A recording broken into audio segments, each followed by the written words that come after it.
Bonjour, alors maintenant, on va regarder les résolutions d'équations à deux variables. Donc, on va maintenant vouloir chercher à exprimer y en fonction de x.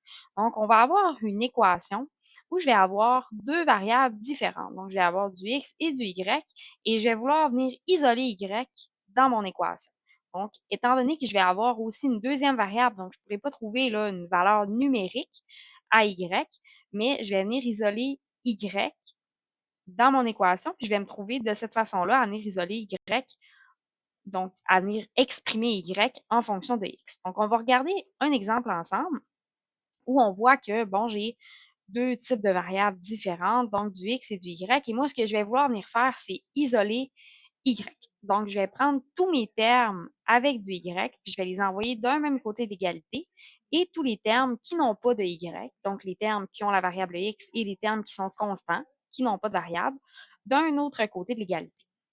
Donc, moi, euh, donc, je vais vouloir prendre le 2x, l'envoyer de l'autre côté, premièrement. Donc, je vais avoir 2y qui est à 5 moins x plus y. Et donc là, mon 2x, je fais l'opération inverse, donc il va devenir moins 2x à droite. Avant de poursuivre, je peux venir simplifier.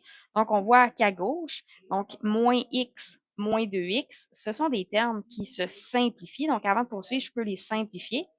Donc, je vais avoir 2y qui est égal à 5, moins 1, moins 2, donc je suis rendu à moins 3, x plus y. Par la suite, donc, on se rappelle ce que je veux faire. Je vais venir isoler y. Donc, moi, je vais prendre tous mes termes qui ont du y, je les envoie d'un même côté de l'égalité. Donc, mon plus y, j'aimerais l'avoir aussi à gauche, d'un même côté de l'égalité que mon autre terme qui a du y. Donc, je fais l'opération inverse. Donc, je vais venir soustraire moins y à gauche. Donc, je vais avoir moins y à gauche et le reste, donc, je vais le réécrire. Et donc, le plus y ici va être annulé. Là. Je l'ai envoyé de l'autre côté. Donc, 2y moins y, je suis rendu à y. Donc, y est égal à 5 moins 3x. Ou je pourrais écrire y est égal à moins 3x plus 5. Ce sont des équivalences d'écriture. Donc, mon y ici est complètement isolé. Donc, j'ai terminé de venir exprimer y en fonction de x. On peut regarder un autre exemple ensemble.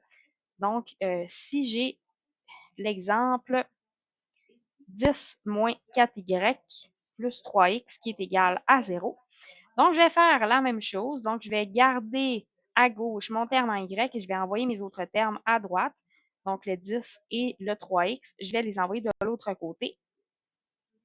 Donc, ils vont devenir moins 10 moins 3x de l'autre côté. Je fais les opérations inverses et j'ai pas terminé. Donc, mon y n'est pas complètement isolé. J'ai le moins 4 qui est devant que je dois venir éliminer. Donc, l'opération inverse d'une multiplication, c'est une division. Donc, je vais venir diviser par moins 4 de chaque côté.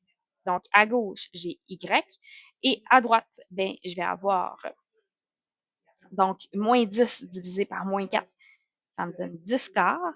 Moins 3x divisé par moins 4, ça me donne 3 quarts x. Et j'ai terminé de venir exprimer y en fonction de x. Bon travail!